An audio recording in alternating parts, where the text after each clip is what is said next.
Vamos a leer el capítulo 1, los versículos del 3 al 5, y Pedro aquí nos va a decir que la resurrección de Jesucristo, ella nos provee de una esperanza viva, porque es por la resurrección de Jesucristo que nosotros tenemos la seguridad de recibir una herencia incorruptible, incontaminable, imperecedera. Son varias palabras que él usa para describir eso que está garantizado porque Cristo se levantó de los muertos. Es por su obra y por su resurrección, que comprueba su obra, que nosotros tenemos una esperanza viva. No es una esperanza probable, posible. ¿Será que sucede? ¿Será que no? No, es una esperanza viva, segura, cierta, porque Cristo resucitó de entre los muertos.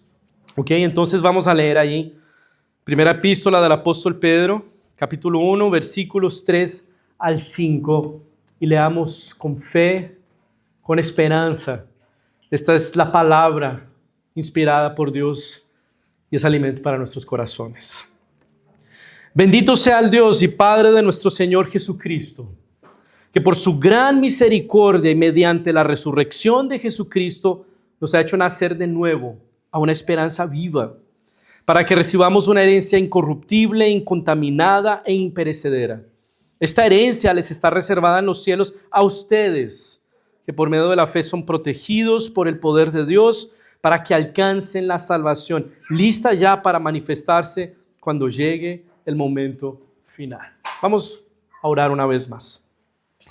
Padre Santo, muchas gracias, Dios, porque en esta mañana, en este día, tú nos reúnes alrededor de tu palabra y de tu presencia, porque tu Hijo Jesucristo se levantó de entre los muertos y nuestra fe es verdadera, Señor.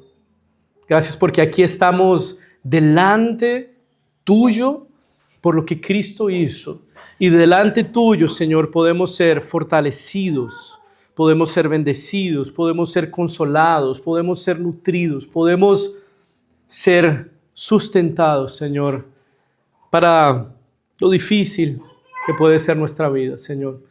Hoy rogamos que por tu palabra, por el sustento de tu Santo Espíritu, tú nos permitas vivir con esperanza. Oramos así agradecidos en el nombre de Jesús. Amén. ¿Cuál es tu esperanza?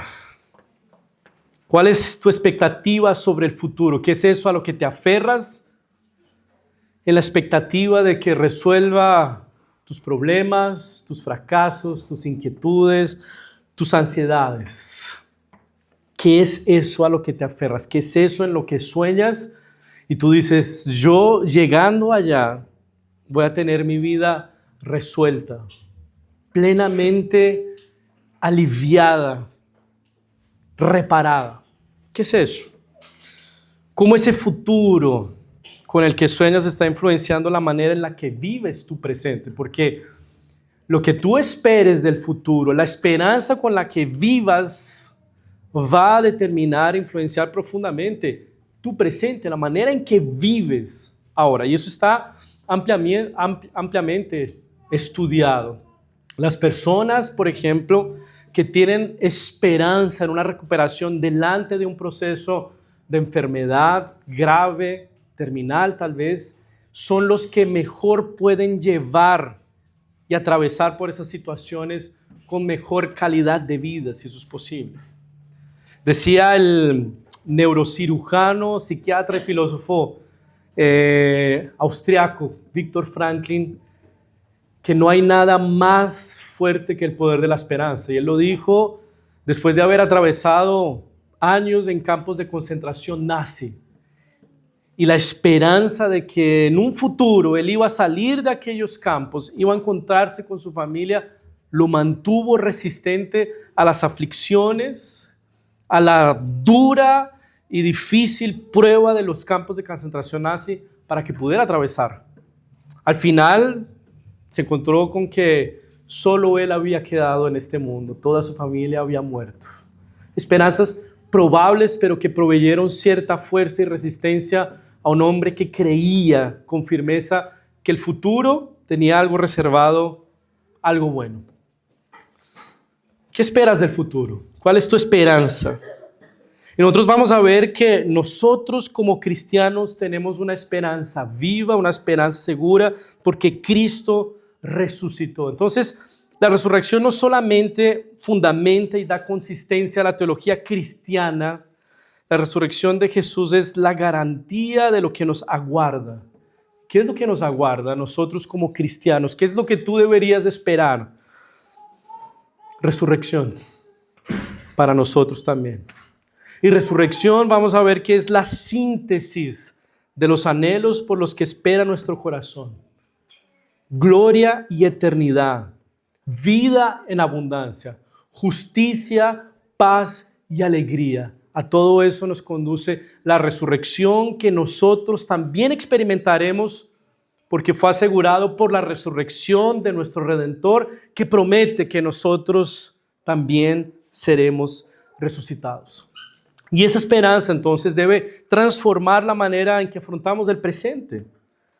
Fue así con los discípulos de Jesús. Él transformó sus vidas.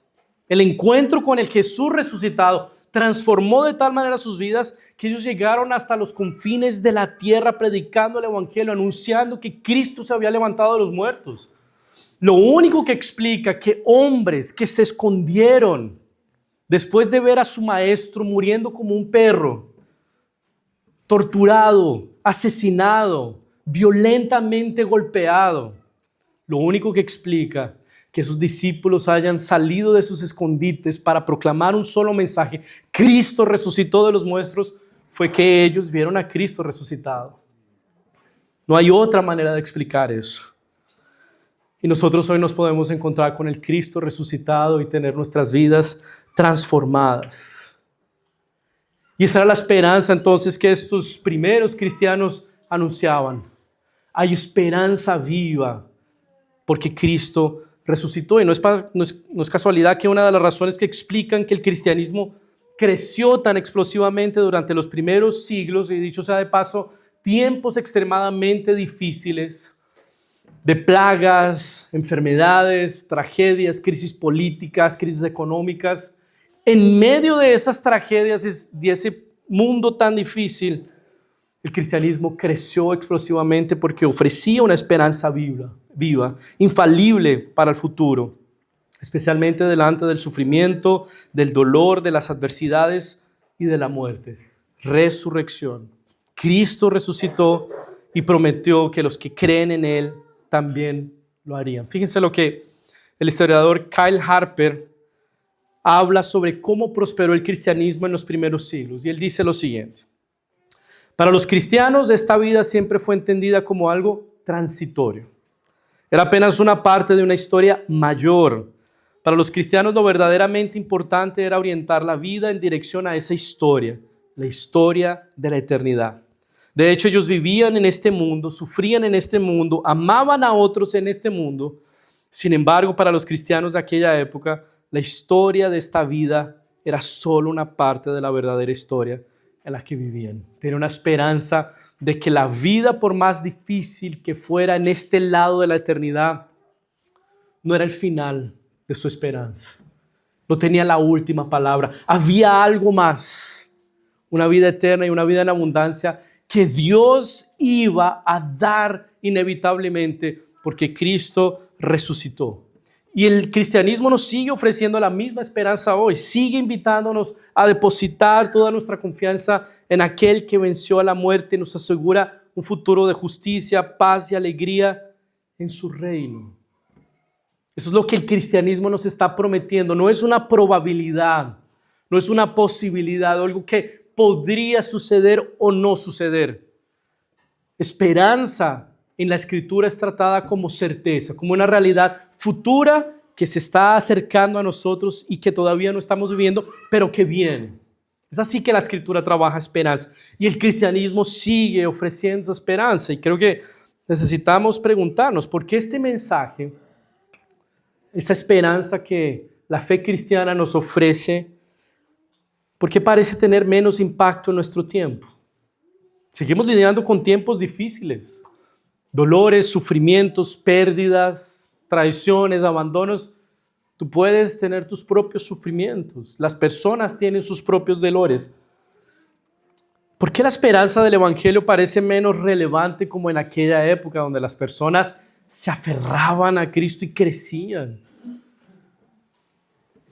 Y creo que una de las razones es que estamos falsamente ilusionados con que el progreso social, tecnológico, médico, científico sean nuestros salvadores.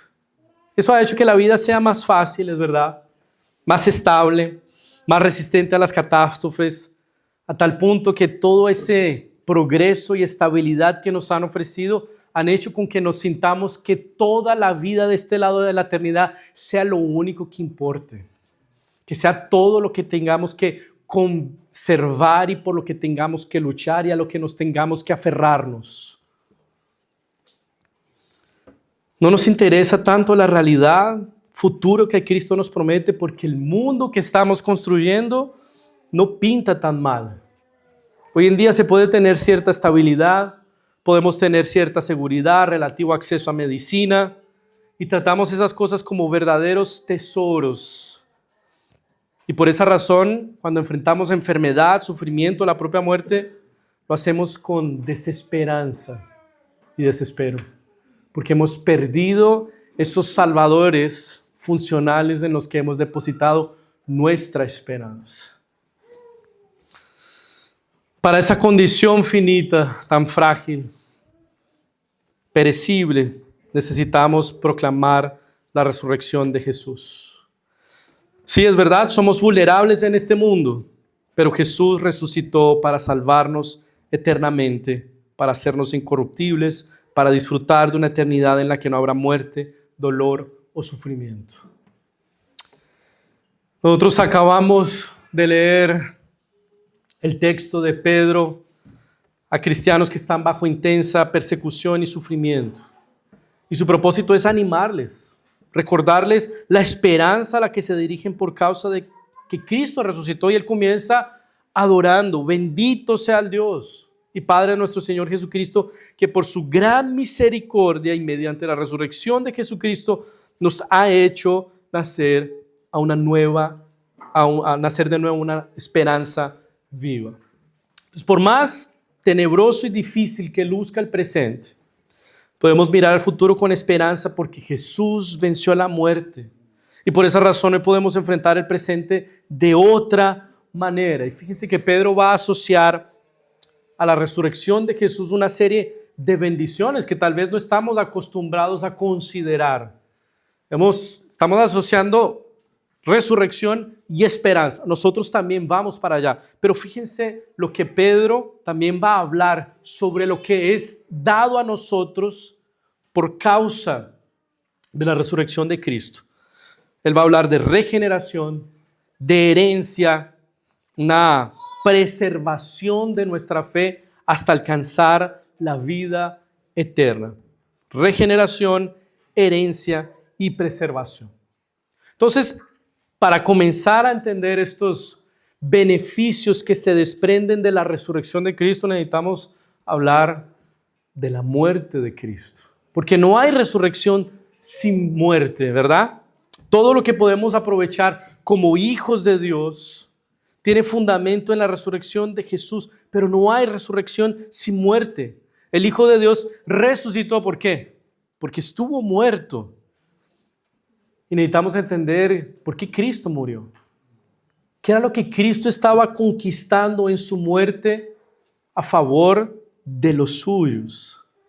Y Él estaba recibiendo en su muerte el castigo, la paga que nosotros merecíamos por nuestros pecados. Esa cruz debió haber sido ocupada por nosotros, pero fue ocupada por aquel que no tenía pecado. Fue ocupada por el justo, para que los injustos pecadores fueran tratados como justos. Y la resurrección entonces es el hecho histórico que confirma, certifica que Jesús está muriendo por pecadores para perdonar sus pecados y llevarlos justos, santos y perdonados delante del Padre. O sea, sin resurrección no hay evangelio, no hay cristianismo. Sin resurrección, lo que estaríamos haciendo aquí hoy, un domingo en la mañana, no pasaría de un delirio colectivo. de algo vacío, vano, sin sentido, sin ningún tipo de propósito y significado. Seríamos los más dignos de conmiseración y lástima, porque somos personas engañadas, ingenuas, ignorantes. Y lo peor de todo, estaríamos muertos de nuestros delitos y pecados, y lo que vendría para nosotros sería condenación. Pero Cristo resucitó.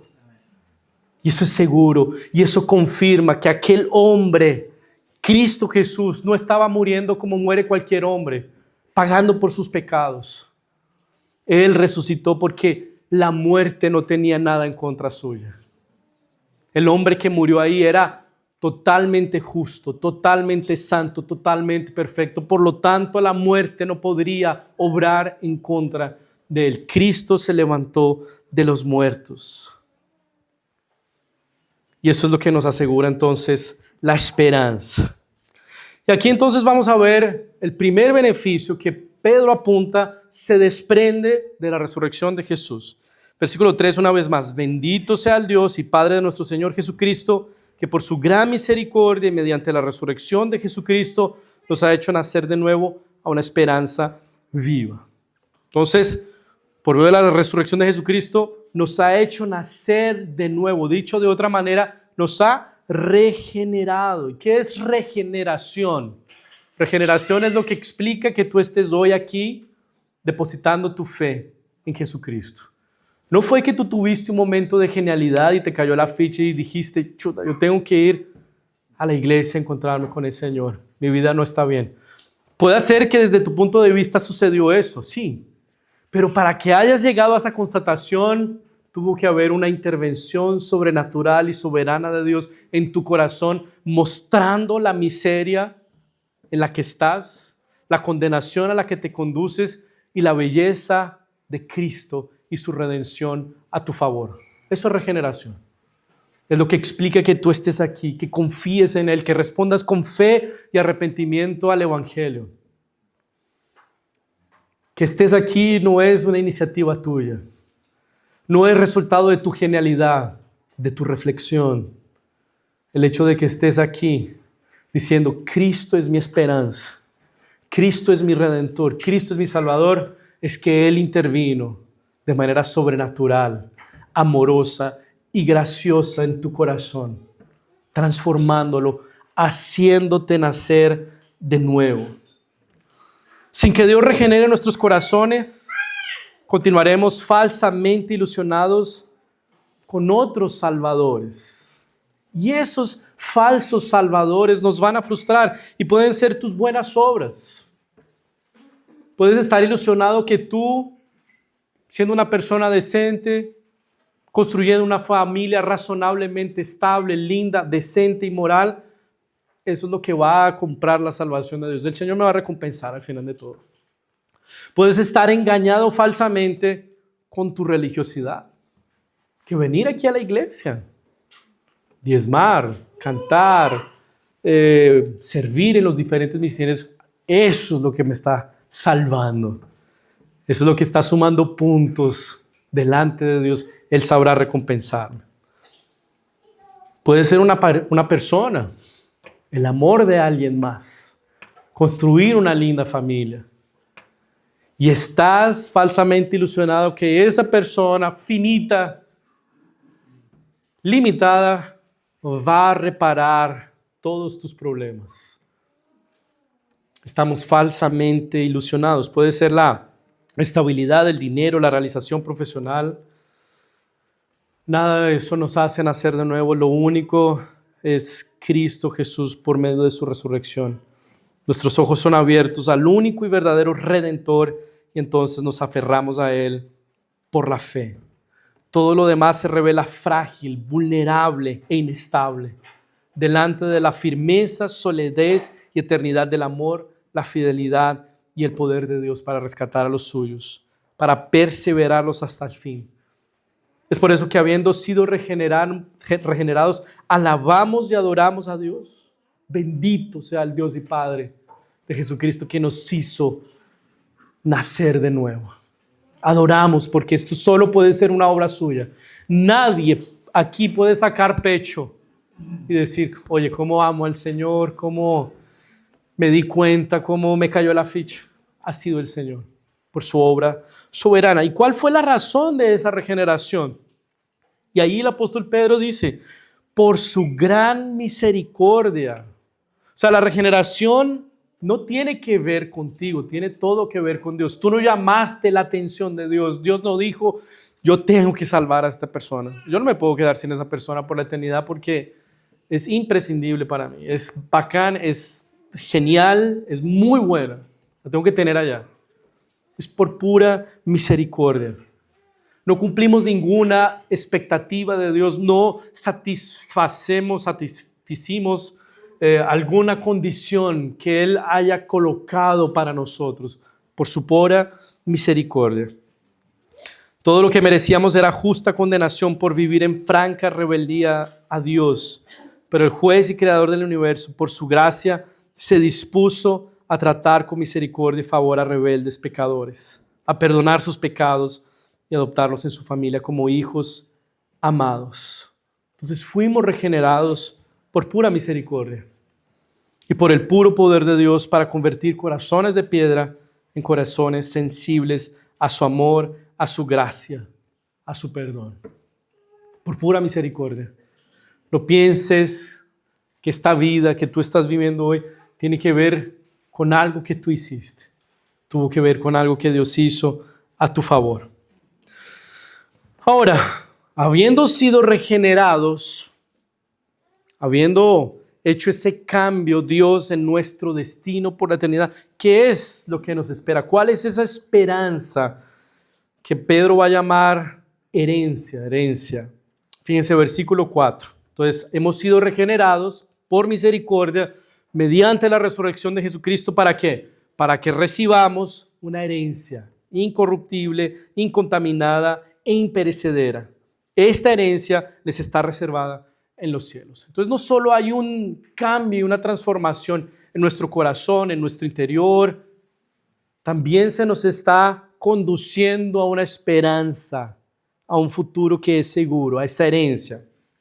Bueno, Pedro, como buen judío, asociaba herencia a la distribución de tierras del pueblo de Israel en el Antiguo Testamento. Así era denominada esa concesión de tierras, la herencia, ¿no?, de las tribus. Pero ahora, con la resurrección de Jesús, la herencia había ganado un significado muchísimo mayor. No esperamos un pedazo de tierra o mansiones celestiales, ¿no? Algunas de las formas en que evangelizaron, no sé si todavía, pero yo he escuchado anteriormente, ¿quién quiere mansiones celestiales? Y esto era lo que te motivaba a aceptar al Señor. Una mansión celestial. Pero es mucho más que eso, la herencia prometida por el Señor. Esperamos no por algo, sino por alguien. Entonces, cuando pienses en lo que viene adelante, no pienses en algo, piensa en alguien. Piensa en Cristo, en tu Redentor. Piensa en el Padre, tu Creador. Piensa en el Espíritu de Dios. A Él recibirás plenamente, definitivamente, sin ningún impedimento. Finalmente, todo lo que impide esa comunión perfecta entre Dios y nosotros será eliminado. Esa inconstancia, esa reincidencia en pecado, ese constante fracaso en ser lo que Dios quiere que seamos, en conectar con Dios, en orar constantemente con Él, a Él va a ser eliminado. Eso es profundamente esperanzador para alguien como yo, que falla constantemente en ser santo. Eso va a terminar algún día. Esa es la herencia. Voy a habitar con mi Creador, con mi Redentor plenamente y sin impedimentos. Esa es la herencia que recibiremos, el reino celestial consumado, donde Dios habitará con nosotros de manera plena y definitiva, sin impedimentos. Y ese reino es el único que puede materializar los sueños y anhelos de cualquier persona, no solamente de los cristianos, de cualquier persona. El reino de Dios es el único capaz de cumplir y materializar los sueños de cualquier persona: justicia, paz y alegría. ¿Ya escucharon esa canción creo que es de los Beatles, de imaginándose un futuro maravilloso, pacífico, sin fronteras? Eso es muy parecido al reino de Dios. Ese es el anhelo de cualquier persona y puede ser materializado en el reino de Dios, donde no habrá más llanto, dolor ni lágrima, donde no habrá más muerte, donde no habrá más narcotráfico, balas perdidas, cáncer, enfermedades terminales, traiciones, abandonos, dolores, fronteras, discriminaciones, racismos, muertes, asesinatos. Es el reino de Dios. Y eso necesitamos recuperarlo y proclamarlo también en el Evangelio. Leía esta semana que los apologetas han recibido o han notado un cambio en las preguntas que recibían años atrás y las que reciben hoy con relación a la fe cristiana. Decían, antes me hacían muchas preguntas con relación a la verdad del cristianismo. ¿Cristo resucitó? ¿Por qué Dios es una Trinidad? ¿Cómo podemos tener certeza de que Jesucristo es el Hijo de Dios? Verdades del cristianismo, antes. Y que ahora recientemente las preguntas han cambiado y quieren ver la belleza del cristianismo. Preguntas como, ¿qué pasará con la injusticia? ¿Cómo el cristianismo aborda la homoafectividad, la eutanasia? Quieren ver la belleza del cristianismo. Y el reino de Dios inconmovible, esa herencia prometida, es la respuesta a todo ello. Y necesitamos comenzar a proclamar esa belleza, esa justicia, esa paz, esa alegría que han sido prometidas en el Evangelio y aseguradas por la reacción de Jesucristo. Necesitamos también abordar esto. Y te pregunto, ¿qué tan a menudo piensas en la eternidad que te espera como cristiano? ¿Será que has pensado en eso? ¿Será que es algo de tu constante reflexión? Pensar en la eternidad es algo en lo que reflexionas con cierta frecuencia, en la eternidad con el Señor. Creo que es un ejercicio que necesitamos hacer. O todo lo que haces es concentrar tu mirada, tus anhelos y tus afectos en este mundo. Todo lo que hay en este mundo es muy poco. Es muy poco para lo que nuestro corazón anhela y será materializado en el reino de Dios. Y fíjense que Pedro no economiza en las palabras para describir esa herencia que recibiremos. Es un reino incorruptible, incontaminado, imperecedero.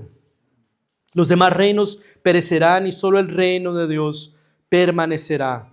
Los demás sufrirán los efectos del tiempo, solo el reino de Dios es incontaminado. Esta realidad futura tiene que cautivar nuestros corazones, debe ser objeto de nuestra constante expectativa, reflexión y esperanza. Dios lo hará. Y solo aquellos que han colocado su fe y su esperanza en Jesucristo participarán de esa realidad. Por eso es crítico y fundamental que tú coloques toda tu fe y tu esperanza en Cristo Jesús, porque por medio de su resurrección se ha garantizado un futuro, una herencia incontaminada, imperecible, inquebrantable. ¿Has pensado en eso? Que allá el Señor te está dirigiendo. No hay nada más importante que hacer parte de ese reino al que nosotros nos estamos dirigiendo. Bueno, ahora esta herencia no es lo único que Dios nos está reservando y preservando. Nosotros también estamos siendo preservados por el propio Dios para que lleguemos hasta allá. Entonces somos regenerados, ¿verdad? En esa regeneración somos destinados a una herencia incontaminada, incorruptible, inquebrantable. Y el camino desde la regeneración hasta esa herencia también es preservado y cuidado por el propio Señor. O sea, no hay pierde, no hay extravío en ese camino. Llegaremos inevitablemente. Fíjense, versículo 5. A ustedes que por medio de la fe son protegidos por el poder de Dios para que alcancen la salvación, lista ya para manifestarse cuando llegue el momento final. O sea, el Señor nos regenera, nos transforma, nos reserva esta herencia y nos lleva con bien, preservándonos hasta el final, por medio de su poder, no de tu determinación, hasta ese lugar. No hay manera de perderse en el camino, es lo que está diciendo el Señor.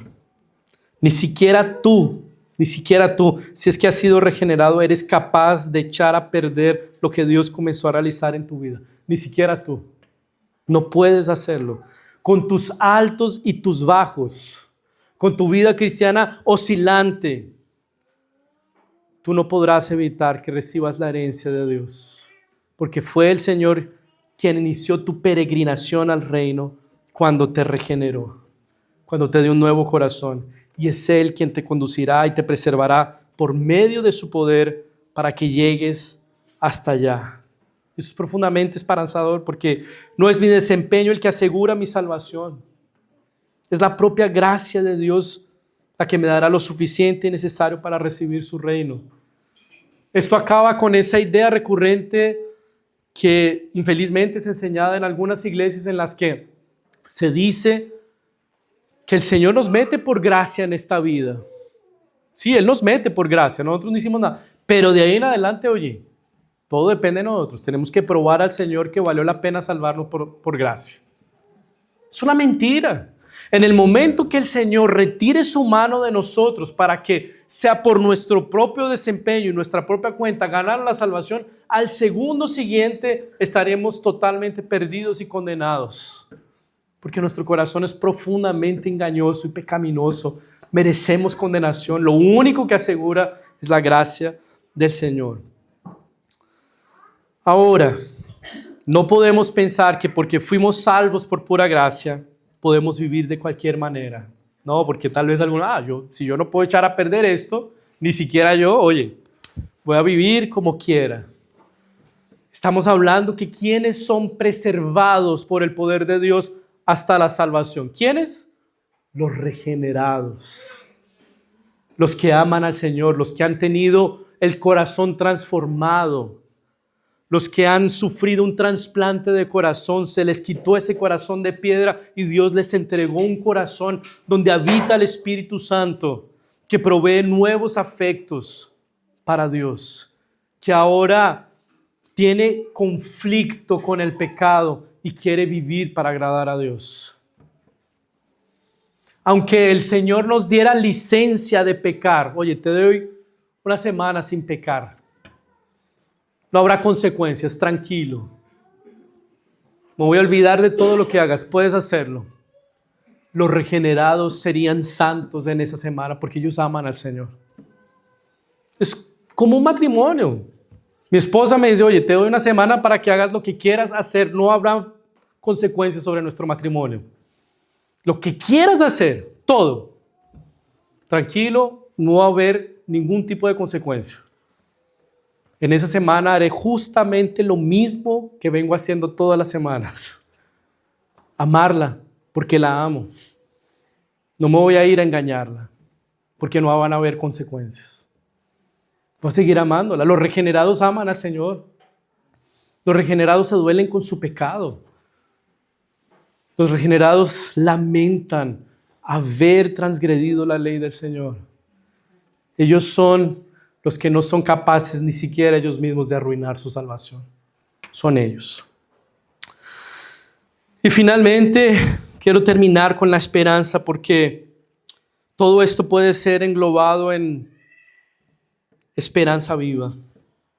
Hemos sido regenerados, se nos da una herencia incorruptible y se nos preserva para llegar hasta allá por el poder de Dios, y esa es nuestra esperanza viva. Eso es lo que nosotros podemos esperar. Nosotros, algunos teólogos dicen, somos la religión de la esperanza. Nosotros aquí no estamos apenas haciendo un ejercicio intelectual, adoptando dogmas que son ortodoxos. Nuestra fe es esperanzadora. Nos asegura una eternidad que es real. Y eso entonces cambia la manera como vivimos el presente. Como cristianos nos dirigimos a un futuro seguro, cierto, a una herencia incorruptible, incontaminada, imperecedera, mientras que somos preservados por el poder de Dios.